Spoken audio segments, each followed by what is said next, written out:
Hello दोस्तों, class 12 political science chapter second दो ध्रुवीयता का अंत, जिसका दो पार्ट हम खत्म कर चुके हैं। आज उसका हम तीसरा पार्ट लेके आए हुए हैं। आज इस चैप्टर का अंत होगा। चलिए शुरू करते हैं। इससे पहले हम पढ़ चुके थे शॉक थेरेपी क्या है, शॉक थेरेपी के क्या परिणाम हुए थे। उसके बाद आज हम पढ़ेंगे गराज सेल। गराज सेल था क्या? तो सर, सोवियत संघ के विघटन के बाद अपनाई गई शॉक थेरेपी प्रक्रिया को अब इतिहास की सबसे बड़ी गैराज सेल कहा गया है।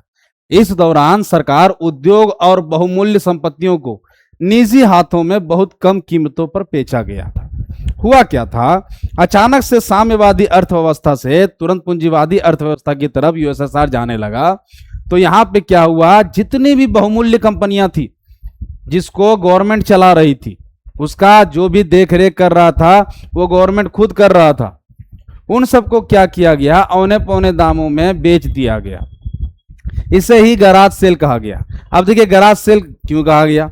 गराज का मतलब क्या होता है, अच्छी अच्छी गाड़ियां होती है, वो क्या होता है, थोड़ा बहुत प्रॉब्लम होता है, गराज में हम बेच देते हैं। और वहां पे वो गैराज वाला क्या करता है, 1 लाख 1.5 लाख की गाड़ियां 30, 40 हजार, 50 हजार में बेच देती है। तो एक तरह से बहुत कम दाम में वो बिकता है। तो इसी तरह से जब बहुमूल्य चीजें बहुत सस्ते दामों में बिकने लगे तो उसी को कहा गया गैराज सेल। यह गैराज सेल जैसी हालत उत्पन्न होने का कारण क्या था? तो सर, महत्वपूर्ण उद्योग की कीमत कम से कम करके आंकी गई। अब भैया हमें खरीदना है और हमारे सामने कोई महंगा चीज रखा हुआ है, अगर उसका हम रेट अपने हिसाब से नहीं मार्केट के हिसाब से बताएंगे तो सामने वाला हमें सस्ता क्यों देगा? तो इसीलिए लोग क्या कर रहे थे, उसका कम दाम ही आंक रहे थे, ताकि क्या हो, उसे हम सस्ते दामों में ले लें, उसके बाद फिर उसको अपने महंगे दामों के हिसाब से बेचें या इस्तेमाल करें। तो यहां भी वही हो रहा था। जो बड़े बड़े महत्वपूर्ण उद्योग थे उसको कम दाम में आंक के उसको रेट तय करके उसको खरीद ले रहे थे। हाँ, इसमें एक चीज था, हालांकि इस महाबिक्री में भाग लेने के लिए सभी नागरिकों को अधिकार पत्र दिए गए थे, लेकिन अधिकार नागरिकों ने अपने अधिकार पत्र काला बाजारियों के हाथों बेच दिया, क्योंकि उन्हें धन की जरूरत थी। अब मान लीजिए सर, कोई हमारे पास आएगा, बॉन्ड देगा कि ये काम कीजिए, बॉन्ड रखिए, 10 साल बाद ये बॉन्ड आपको 10 करोड़ रुपए पैसा देगा। लेकिन सर हमारा हालत आज ही सही नहीं है, खाने का रोजी नहीं है, पेट में अन्न नहीं जाएगा, 10 साल जिंदा कहाँ रहेंगे? तो हम क्या करेंगे, पहले अपने पेट भरने का सुविधा खोजेंगे। 10 साल तक कौन वेट करे? इसका भले ही दाम आगे चल के 10 साल के बाद 10 करोड़ हो जाएगा और आज वर्तमान समय में उसका दाम मात्र 1,000 रुपया हो, तब भी हम उसको आज ही बेचने की कोशिश करेंगे। कारण हमारे पास 10 साल तक जीवित रहने का साधन ही नहीं है। तो हम 10 साल तक जीवित ही नहीं रहेंगे तो पैसा का करेंगे क्या? तो यहां पे क्या हुआ, आम जनता को सरकार बॉन्ड तो दी, लेकिन सरकार के आम जनता की स्थिति इतनी बेहतर नहीं थी कि वो इतने लंबे समय तक टिक सके और अच्छे दाम उससे हासिल कर सके, क्योंकि सबके पास पैसे की कमी हो चुकी थी। तो लोग क्या करने लगे, काला बाजारियों के हाथों सस्ते दामों में अपने जितने बॉन्ड थे सारे बेच दिए। रूसी मुद्रा रूबल के मूल्य में नाटकीय ढंग से गिरावट आई। मुद्रास्फीति इतनी ज्यादा बढ़ी कि लोगों की जमा पूंजी जाती रही। अचानक से ये जो उथल पुथल हो गया, अचानक से ये जो होच पोच हो गया, इसके कारण क्या हुआ, जो रूस की मुद्रा थी रूबल, उसका मार्केट वैल्यू अचानक से बहुत ज्यादा गिर गया। और जो लोग जमा पूंजी अपना जमा करके रखे थे उस सबका क्या है, महत्व घटता चला गया। मतलब इतना समझिए कि जैसे मान लीजिए कि अभी मार्केट वैल्यू, पेट्रोल मान लीजिए बहुत महंगा चल रहा है, अब हम पेट्रोल ले लिए, 10 लीटर ले जाके घर में जमा कर दिए या 100 लीटर जाके जमा कर लिए कि आराम से इसका इस्तेमाल करेंगे, और 2 दिन बाद पेट्रोल का दाम घट के 50 रुपया हो गया, तो हमारा तो घाटा हो गया सर। यहां भी वही हुआ था। फिर है बाल्कन राज्य। बाल्कन राज्य क्या था?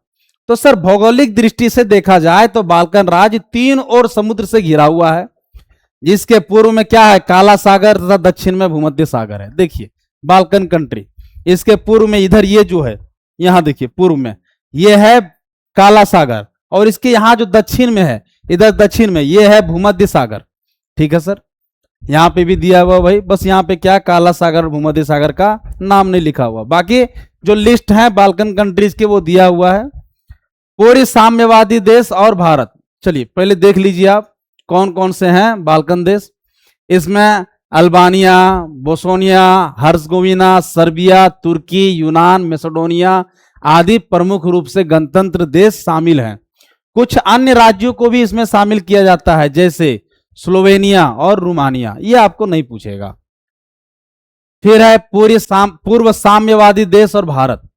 तो सर पूर्व साम्यवादी देशों के साथ भारत के संबंध अच्छे हैं, क्योंकि दोनों का सपना क्या था, बहुपक्षीय विश्व बनना था, जहां पे सभी के साथ हमारा व्यवहार क्या हो, बहुत बेहतर हो, किसी के साथ दुश्मनी नहीं हो। दोनों देश सह अस्तित्व, सामूहिक सुरक्षा, क्षेत्रीय समृद्धि, स्वतंत्र विदेश नीति और अंतर्राष्ट्रीय झगड़ों का वार्ता द्वारा हल, संयुक्त राष्ट्र संघ के सुदृढ़ीकरण और लोकतंत्र पे विश्वास रखते थे। दोनों देश क्या थे, अपने अपने अस्तित्व का वर्चस्व, कि हमारा भी कुछ अस्तित्व, ऐसा नहीं कि हम अमेरिका के पीछे पछलुग्गू पाकिस्तान जैसा उसका कुत्ता बन के घूम रहे हैं। यहाँ पे फिर सामूहिक सुरक्षा, हमें दूसरे देशों से अपना सुरक्षा प्रदान करने का, क्षेत्रीय समृद्धि, अपने देश के अंदर अपनी वृद्धि करने का, आम जनता को जिससे फायदा हो सके, विदेश नीति जिसमें स्वतंत्र विदेश नीति हो, किसी के प्रेशर में आके अपना हम विदेश नीति नहीं बदलें। जैसे क्या है, अमेरिका बोलेगा पाकिस्तान को भूको तो भूकेगा, उसको बोलेगा दो पैर पे खड़ा हो तो खड़ा होगा, वो चाइना को गाली देने बोलेगा तो देगा, जो अमेरिका बोलेगा पाकिस्तान वही करेगा। तो हमारी विदेश नीति वैसी नहीं है, हमारी विदेश नीति बाकियों से बेहतर है। अंतरराष्ट्रीय झगड़ों के वार्ता का तो अच्छा, एक चीज और, हमारी विदेश नीति इतनी बेहतर है कि आज देखिए पूरे विश्व में बहुत कम ऐसे देश हैं जो अमेरिका और रूस दोनों के साथ बेहतर रिश्ते बना के चल रहे हैं। हम ईरान के साथ भी अच्छा दोस्ती चलाते हैं, और ईरान के साथ लड़ने वाले इजराइल के साथ भी हमारा दोस्ती अच्छा है। हम रूस के साथ भी दोस्ती बेहतर करते हैं, रूस के खिलाफ लड़ने वाले अमेरिका के साथ भी अच्छा दोस्ती रखते हैं। हम जापान के साथ भी दोस्ती अच्छे रखे हैं और कोशिश करते हैं चीन के साथ भी अच्छा रखने का। तो ये हमारी बेहतर विदेश नीति है। ये तो कांग्रेस रहती तो शायद हो सकता है ऐसा संभव नहीं हो पाती, लेकिन शुरुआत से हमारी विदेश नीति बाकियों से अच्छी रही है। हाँ, मोदी जी के आने के बाद ये विदेश नीति ज्यादा अच्छे जगह पे पहुंच गई। कभी कभी इसका नुकसान होता है, जैसे अभी हाल ही में क्या हुआ है, हार्मुज नहर में भारत का एक जहाज एक्सीडेंट हो गया, कारण अमेरिका उस पर बम मार दिया। उसका कहना है हार्मुज में जाने वाली जो भी जहाजें हैं, वो जो भी ईरान के साथ अपना रिश्ता निभा रहा है या तेल ले जाने की कोशिश कर रहा है, हम उसको मार देंगे। और भारत क्या कर रहा है, भारत के पास एक सबसे बड़ा हथियार है, न्यूक्लियर से भी ज्यादा बड़ा हथियार, कड़ी निंदा। हम इसकी कड़ी निंदा करते हैं। कुछ भी हो जाए, भारत के नेता लोग के अंदर से यही बात सबसे बड़ा निकलता है, हम इसकी कड़ी निंदा करते हैं। एक साला उधर पागल बैठा है डोनाल्ड ट्रंप, उसका सबसे बड़ा दिक्कत क्या है, उसको खुद ही नहीं पता चल रहा है कि वो कर क्या रहा है। अचानक सुरसुराहट छुटता है, सूत के उठता है, ईरान पे हमला कर देता है, फिर शाम तक होता है, नशा उतर जाता है, फिर कहता है नहीं नहीं ईरान के साथ मेरा अच्छा दोस्ती है, अभी उन लोग के साथ वार्ता कर रहे हैं। यही हाल इंडिया के साथ कर रहा है। आप खुद बोल रहे, दुनिया बतैले घुरता है कि इंडिया, मोदी जी हमारा बहुत अच्छा दोस्त है, और फिर असंजिया होते होते 3-4 को टेरिफ ठोक देता है। तो हमारी विदेश नीति बेहतर है, इसीलिए क्या है, अब थोड़ा बहुत तो हर चीज में कमी रहती ही है, जाने दीजिए। फिर क्या है, संयुक्त राष्ट्र संघ के सुदृढ़ीकरण तथा लोकतंत्र विश्वास पर विश्वास रखते हैं। देखिए संयुक्त राष्ट्र संघ ना, वो अब नहीं बचा वो ताकत उसके अंदर, तो उसके बारे में ज्यादा बात नहीं करें।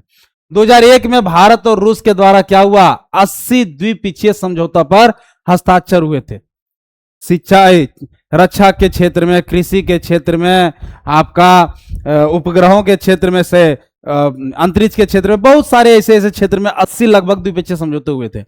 भारत रूसी हथियारों का खरीदार है, ये तो आज भी है, और अमेरिका इसीलिए चिढ़ा हुआ भी रहता है, और रूस से तेल का आयात करते हैं। यही एक सबसे बड़ा कारण है कि अमेरिका भारत को नहीं पसंद करता है। कारण क्या है, इंडिया का सीधा एक ही स्टैंड है, जहां हमें सस्ता तेल मिलेगा हम वहीं से लेंगे भाई। दुश्मनी आपका है, हम काय पे इसमें पकड़ाएं जी, हमको क्या परेशानी है, लड़िए आप लोग दोनों, मरिए, हमको कोई मतलब नहीं। आप दोनों लड़िए, आप सस्ता तेल दीजिए, हम आपसे सस्ता तेल लेंगे। अमेरिका बहुत ही खराब चीज देश है, ना वो किसी का दोस्त अच्छा है ना किसी का दुश्मन अच्छा है। लेकिन रूस ऐसा नहीं है। रूस से ऊर्जा का आयात, देखिए पूरा दुनिया में सबसे ज्यादा ऊर्जा का अगर बोलिए आयात निर्यात कोई करता है तो रूस उसका सबसे प्रमुख देशों में से एक है। प्राकृतिक गैसों का, तेल का, और भी बाकी चीजों का बहुत ही ज्यादा अच्छा सोर्स है रूस। परमाणविक योजना तथा यांत्रिक योजना में रूस की मदद लेते हैं हम। कजाकिस्तान और तुर्कमेनिस्तान ऊर्जा आयात बढ़ाने की हम कोशिश कर रहे हैं। गोवा में दिसंबर 2016 में हुए ब्रिक्स सम्मेलन के दौरान रूस और भारत के बीच हुए 17 वर्षीय समझौते में भारत के प्रधानमंत्री मोदी और रूस के राष्ट्रपति पुतिन के बीच रक्षा, परमाणु ऊर्जा, अंतरिक्ष अभियान समेत आर्थिक संबंधों को बढ़ावा देने और उनके लक्ष्यों की प्राप्ति पर बल दिया गया। शुरुआत के समय से ही भारत और रूस के बीच हमेशा से रिश्ता बेहतर रहा है।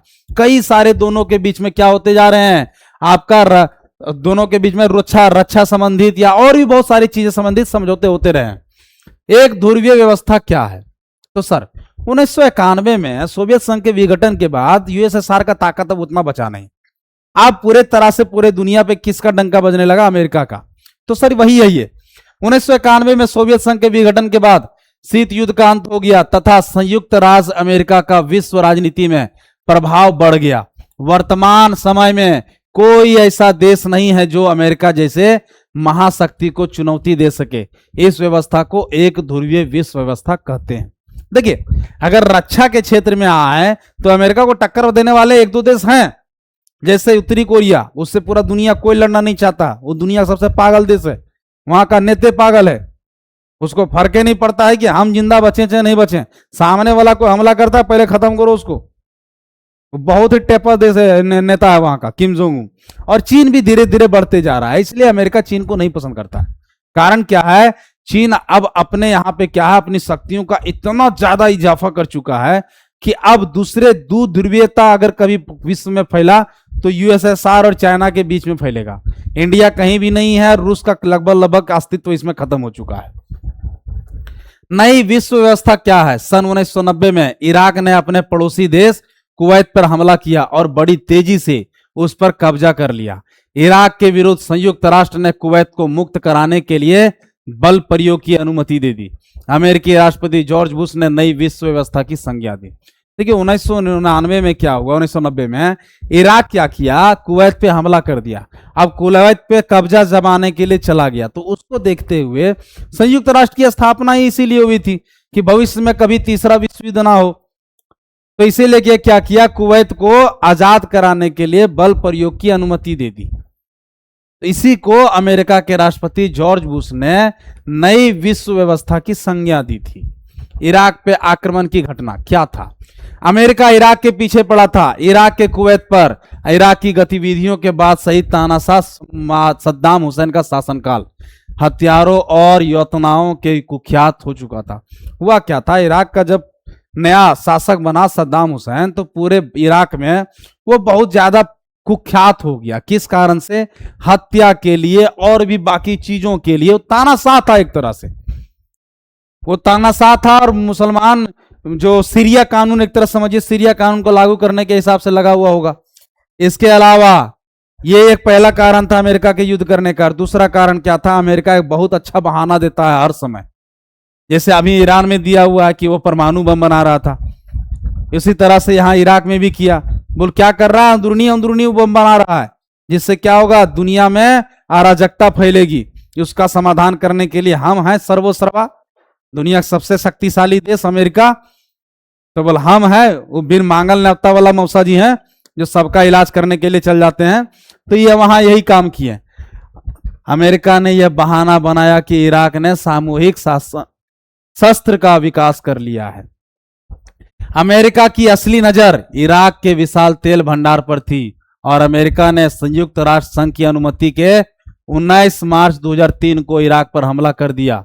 सद्दाम हुसैन की सरकार धाराशाही हो गई और 2006 में उसे फांसी दे दिया गया। देखिए यही करता है अमेरिका। जिस भी देश में प्राकृतिक संपदा बहुत ज्यादा हो, जहां से उसे फायदा ज्यादा पहुंचे, उसे कोई ना कोई बहाने से बर्बाद करने पे लग जाता है। तो यहाँ पे क्या था, प्राकृतिक संसाधन बहुत ज्यादा थे, तेल बहुत ज्यादा था, तो उस पर अपना कब्जा जमाने के लिए एक बहाना खोज लिया कि यहाँ पे क्या है, इन लोग हथियार बना रहा है अंदर ही अंदर, जिससे क्या हो, दुनिया में अराजकता फैल सकती है। तो क्या किया जाए, तो बोल हम हैं सब मौसा जी आप लोग के ठहरे, तो चलिए बोल हमला करते हैं और इराक को बर्बाद करते हैं। संयुक्त राष्ट्र तो बोल हमारा पालतू है, जो हम कहेंगे सो करेगा। तो संयुक्त राष्ट्र आदेश दे दिया शस्त्र बल का प्रयोग का। तो इन लोग क्या किया, 2003 में वहां हमला किया और सद्दाम हुसैन को पकड़ के जेल दे दिया गया था, फांसी दे दिया गया था 2006 में। फिर है प्रथम खाड़ी युद्ध। क्या हुआ था प्रथम खाड़ी युद्ध में, अमेरिका के नेतृत्व में 34 देशों ने मिलकर 6,60,000 सैनिक की भारी भरकम फौज ने इराक के विरुद्ध युद्ध किया। और उसे परास्त कर दिया। इसे ही क्या कहा गया? प्रथम खाड़ी युद्ध कहा जाता है। प्रथम खाड़ी युद्ध के परिणाम, इराक द्वारा कुवैत पर कब्जा हो गया। प्रथम खाड़ी युद्ध का सबसे बड़ा कारण इराक द्वारा कुवैत पर कब्जा करना था। अगर इराक कुवैत पे कब्जा नहीं किया रहता तो खाड़ी युद्ध होता ही नहीं, अमेरिका को बहाना मिलता ही नहीं। अमेरिका की युद्ध की इच्छा, अमेरिका जैसे हर पड़ोस में होता है ना एक दो मंगरी माए कि ना ही काम धंधा रहे तब वो दो चार को लड़ा के मजा मारता है, जब बैठ के खूब खुश होता है दूसरा लड़ते देख, और बाद लास्ट में अपन एंट्री मारेगा और दिखाएगा कि हम कितना ताकतवर हैं। पहले वही लड़ाएगा फिर वही सल्टाने जाएगा। तो यही वो मंगरी माए है अमेरिका। ये क्या करता है, इसको हर समय बस इच्छा रहता है कि लड़ाई झगड़ा दुनिया में होते रहे, हमारा बड़ा मजा आता है। कारण इसका हथियार बिकता है, सबसे बड़ा रीजन यही है। दुनिया में यह कभी नहीं चाहता कि शांति फैले, क्योंकि शांति फैल जाएगा तो हथियार बिकना बंद हो जाएगा, और जहां हथियार बिकना बंद हो गया अमेरिका का इकोनॉमी खराब हो जाएगा। इसीलिए हमेशा एक दूसरे को ये लड़ाते रहता है। वो तो कभी नहीं चाहता कि इंडिया पाकिस्तान शांत बैठे, वो तो चाहता है दोनों लड़े, लेकिन डायरेक्ट न्यूक्लियर हमला नहीं करे, हथियार से लड़ते रहे। न्यूक्लियर हमला नहीं करे, हथियार से लड़ने से क्या होगा कि हथियारों का बिक्री बढ़ेगा।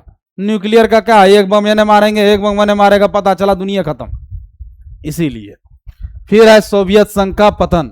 सोवियत संघ के पतन के बाद क्या हुआ, अमेरिका पे लगाम लगाने वाला कोई नहीं था, अब वो खुला छुट्टा सांड बन गया था। संयुक्त राष्ट्र संघ, संयुक्त राष्ट्र संघ की असफलता क्या थी? तो प्रथम खाड़ी युद्ध के पहले संयुक्त राष्ट्र संघ अपनी सही भूमिका नहीं निभा पाया।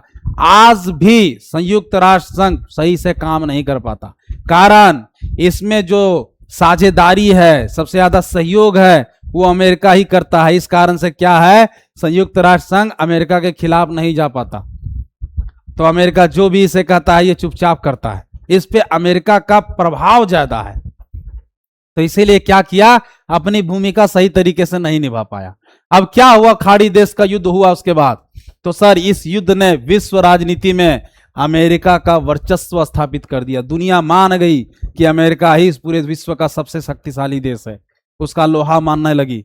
खाड़ी युद्ध ने अरब एकता की भावना को समाप्त कर दिया।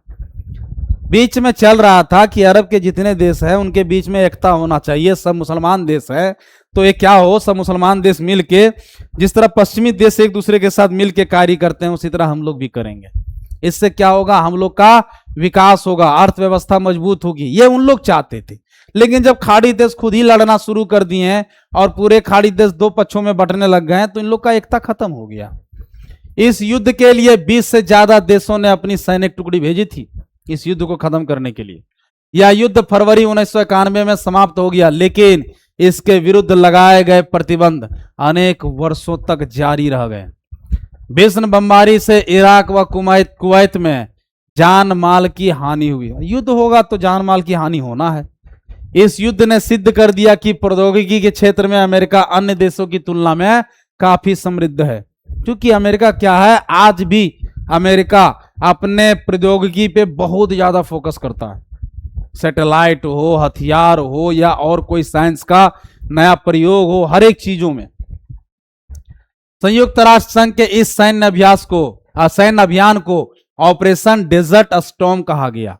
संयुक्त राष्ट्र जो कुवैत प्रथम खाड़ी युद्ध का जो अभियान चलाए थे उसको खत्म करने के लिए उसे क्या कहा गया, ऑपरेशन डेजर्ट स्टॉर्म। फिर है कंप्यूटर युद्ध। क्या है कंप्यूटर युद्ध? तो प्रथम खाड़ी युद्ध के दौरान अमेरिका की सैन्य क्षमता अन्य देशों की तुलना में कहीं अधिक थी। अमेरिका ने प्रथम खाड़ी युद्ध में स्मार्ट बमों का प्रयोग किया, जिसके चलते कुछ विशेषज्ञों ने इसे क्या किया, कंप्यूटर युद्ध की संज्ञा दी। हुआ क्या कि हम क्या कर रहे हैं, बस एक लॉन्च कर रहे हैं, कहीं एक जगह फिक्स कर दे रहे हैं और यहां से बटन दबाएं और वहां पे जाकर बम गिर गया, हमें कुछ नहीं करना है। तो ये सब क्या हुआ, इतना आधुनिक तरीके से अमेरिका करने लग गया कि दुनिया क्या कही इसे कंप्यूटर युद्ध कहने लगी। इस युद्ध की टेलीविजन पर बहुत ज्यादा कवरेज हुई, इस कारण से इसे वीडियो गेम वार भी कहा गया। दोनों देश लड़ रहे हैं लेकिन इसे क्या किया गया, फिल्म की तरह, जिस तरह भी नहीं होता टीवी पे क्या क्या है, नेता लोग का नाम भूल गए, जो मीडिया में बैठते हैं एक दूसरे से चिल्लाते रहते हैं, तो उसी तरह से यहां भी हो रहा था। क्या हुआ टेलीविजन पे बहुत ज्यादा इसको कवरेज मिलने लग गया। जब कवरेज बहुत ज्यादा मिलने लगा तो इसे क्या नाम दे दिया गया? इसे दे दिया गया वीडियो गेम वार, पबजी। फिर है 11 सितंबर की घटना। क्या है 11 सितंबर 2001 की घटना? तो सर 11 सितंबर 2001 को अलकायदा के 19 आतंकवादियों ने अमेरिका के 4 व्यावसायिक विमानों को कब्जे में ले लिया। और क्या किया? अपहरणकर्ताओं ने इन विमानों को अमेरिका की महत्वपूर्ण इमारतों की सीध में करके ले गए और उस सीध में उड़ा कर ले गए। देखिए यही है। इस घटना ने पूरे विश्व को हिला सा दिया। आतंकवादियों के लिए यह दिल दहला देने, अमेरिकियों के लिए यह दिल दहला देने वाली घटना थी। इस हमले में लगभग 3000 व्यक्ति मारे गए। हुआ क्या? आतंकवादी लोग क्या किए हैं, जहाज तो था, विमान था, उसको कब्जा में ले लिए और डायरेक्ट विमान ला के क्या किए, इमारत को ले जाके टकरा दिए। अब टकरा दिए, देखिए क्या हो गया उस इमारत का हाल। अब इतनी बड़ी बड़ी गगनचुंबती इमारतें होती है अमेरिका में, अब वहां पे हमला मारा और ये जरूरी भी कहीं ना कहीं लग भी रहा था। हम बताते हैं इसका कारण क्यों है, हम इसे सही नहीं ठहराते हैं, लेकिन ऑपरेशन एंड्यूरिंग फ्रीडम आतंकवाद के विरुद्ध विश्वव्यापी युद्ध के अगले रूप में अमेरिका के राष्ट्रपति जॉर्ज बुश ने 2001 में ऑपरेशन एंड्यूरिंग फ्रीडम चलाया। जो ये हुआ आतंकवाद की घटना, इसको देखते हुए क्या हुआ, अमेरिका के राष्ट्रपति डोनाल्ड ट्रंप ने जॉर्ज बुश ने 2001 में आतंकवादियों को खत्म करने के लिए ऑपरेशन एंड्यूरिंग फ्रीडम चलाया था। यह अभियान उन सभी के खिलाफ चला जिन पर 9/11 की घटना का शक था। इस अभियान में मुख्य निशाना आतंकवाद और अफगानिस्तान के तालिबान शासन को बनाया गया। ऑपरेशन एंड्यूरिंग फ्रीडम का यह परिणाम निकला कि तालिबान की समाप्ति हो गई और आतंकवाद कमजोर पड़ गया। सर समझिए इसमें एक छोटा सा चीज क्या है। 9/11 की घटना हुई तो सर एक बात समझिए, आप सांप पालिएगा तो सांप खाली आपके पड़ोसी को काटेगा ऐसा जरूरी नहीं है। कभी कभी सांप आपको भी काट सकता है। जैसे तो कहावत है ना सर कि सांप को कितनों दूध पिलाओ कभी ना कभी तुम्हें भी काटेगा, तो यहां भी वही था। सांप को दूध पिलाया। तालिबान को बनाने का जो सबसे बड़ा मतलब क्या बोले उसको बनाने वाला ही जो है वो अमेरिका था। तालिबान को बनाने वाला कैसे बनाया? इंडिया में उसके अगल बगल के देशों में अपना वर्चस्व कायम करने के लिए एक ऐसा आतंकवादी संगठन बनाया तालिबान, जिसको अपनी तरफ से फंडिंग किया ताकि क्या हो, अफगानिस्तान अमेरिका जैसे देशों पे अपना राज हो सके। और ये तालिबान कहीं ना कहीं, तालिबान के कारण दोनों देशों पे राज रहेगा तो अमेरिका का वर्चस्व बढ़ेगा एशिया के क्षेत्र में। लेकिन यहां थोड़ा उल्टा हो गया। तालिबान को समय समय पे फंडिंग मिलता था, हथियार मिलता था, धीरे धीरे ये ताकतवर हो गए। अब ताकतवर हो गए, जब अमेरिका धीरे धीरे इन लोग पे ख्याल रखना कम कर दिया तो इन लोग को गुस्सा आने लगा। अब गुस्सा आने लगा तो लास्ट में क्या किए, अमेरिका को सबक सिखाने के लिए इन लोग अमेरिका पे ही हमला कर दिए। तो अमेरिका का ही पाला हुआ वो सांप था तालिबान, जो अमेरिका को ही डसा। और ये गलत लिखा हुआ है कि तालिबान समाप्त हो चुका है। तालिबान कभी समाप्त नहीं हुआ। आज भी तालिबान पूरे तरह से अफगानिस्तान में फैला हुआ है। और तालिबान क्या कर रहा है, तालिबान में भी 2 भाग बढ़ चुके हैं। एक तालिबान पाकिस्तान का सपोर्टर है, एक तालिबान अफगानिस्तान का सपोर्टर है, और दोनों युद्ध करते रहते हैं। और इसके चक्कर में आम जनता परेशान रहती है। और अमेरिका क्या किया, अफगानिस्तान पे राज किया कई सालों तक, और उसके बाद अचानक छोड़ के भाग गया, तालिबान के हाथों छोड़ दिया अफगानिस्तान को। इसका खमियाजा आज भुगत रहा है अफगानिस्तान। चलिए ये चैप्टर आज आपका खत्म हो गया। आई होप आपको पसंद आया होगा। अगर आपको पसंद आया तो हमारे चैनल को लाइक कीजिए, शेयर कीजिए, सब्सक्राइब कीजिए द स्टडी ठिकाना। बाकी फिर मिलते हैं नए चैप्टर के साथ, तब तक के लिए धन्यवाद।